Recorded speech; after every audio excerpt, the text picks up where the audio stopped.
2014 থেকে সাংসদ হিসেবে সম্পর্ক। এই প্রথমবার রুক্মিণী এসছে আমাদের ঘাটালে। তো আমি বলবো আগে রুক্মিণী কথা বলুক, কারণ ওর জন্য এটা প্রথমবার নতুন, যেহেতু আমি তো এখানকারই ছেলে এখন।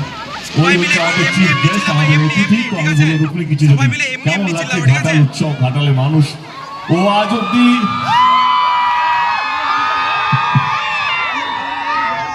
অব্দি ঘাটাল আমার চোখ দিয়েই দেখেছে আর কি।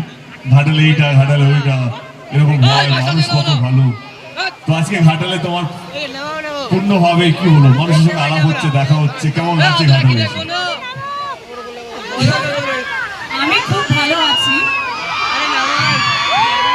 সাধারণত প্রথমে কোথাও গেলে প্রথম প্রশ্নটা যেটা আমি জিজ্ঞেস করি সেটা হলো কেমন আছো।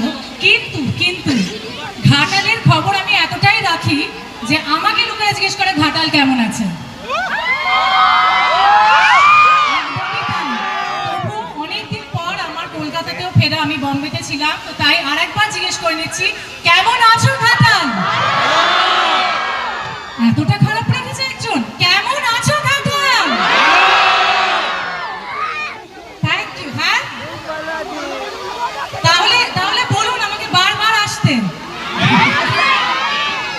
আমার বহু বছর হয়ে গেল ঘাটালের এত গল্প শুনি, ঘাটাল থেকে এত, আমি প্রচন্ড খাদ্য রসিক, আমার ভীষণ মিষ্টি খেতে ভালো লাগে। আমি ঘাটালের এখান থেকে যত বাড়ি নিচে সব সময় আমার বাড়িতে মিষ্টি পৌঁছে যায়, নানান রকমের খাবার পৌঁছে যায়। কিন্তু একটু ফর্মালিটি করে বলতেই হবে, আজকে ফাইনালি যে আমার ঘাটালে আসা হয়েছে, তো একদম পিঠে খাবো। হ্যাঁ, কে কে দিচ্ছে আমার গাড়ি কাছে হাত তোলো, কে কে আমার জন্য পিঠে পাঠাচ্ছ। আমি কিন্তু খাবো, আমি আমার সোশ্যাল মিডিয়াতেও পোস্ট করবো। ডান, ঠিক আছে। কিন্তু তার আগে আমি বলে দিই, এটা তো বলতে হয়, কিছু করার নেই, অভিনেত্রী। না দাঁড়াও, শোনো না,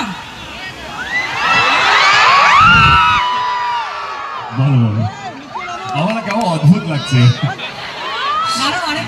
ঘাটালে যতবারই এসছি, একা এসছি, কিন্তু ভাবি রুক্মিণী স্টেজে থাকলে যে আমাকে এতটা লজ্জা পাচ্ছি কেন সেটা বুঝতে পারছি না। বাট এনিওয়ে, এসে তুমি আমার কনস্টিটিউয়েন্সিতে প্রথমবার এসছো। দেখতে পেয়েছেন? কেমন আছো সবাই? কারা কারা পিঠে প্যাক করছে আমার জন্য?